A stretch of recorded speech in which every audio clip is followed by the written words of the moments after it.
बिस्मिल्लाहिर्रहमानिर्रहीम। अस्सलाम वालेकुम। 99 न्यूज़ के साथ मैं हूं सोहेल चौधरी। नाज़रीन, डक्की भाई के बाद यूट्यूबर रजब भट्ट भी साइबर क्राइम इन्वेस्टिगेशन एजेंसी के रडार पर।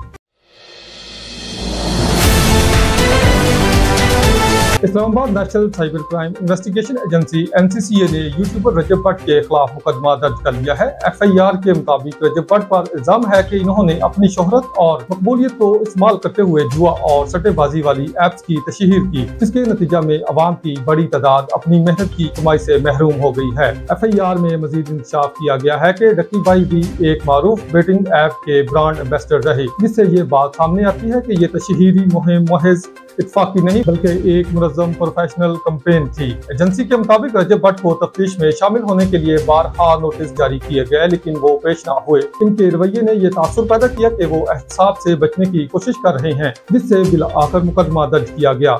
NCCA ने इसी नौयत के इल्जामात की दो मजीद यूट्यूबर्स अंस अली और हुरैरा के खिलाफ भी मुकदमा दर्ज किए हैं। माहिरीन के मुताबिक ये मामला यूट्यूबर्स और इन्फ्लुएंसर्स के किरदार पर एक बढ़िया सवालिया निशान है। आया कि वो अपनी शोहरत को माली फायदे के लिए अवामी इत्मीनान के साथ खेलने में इस्तेमाल कर रहे हैं या नहीं।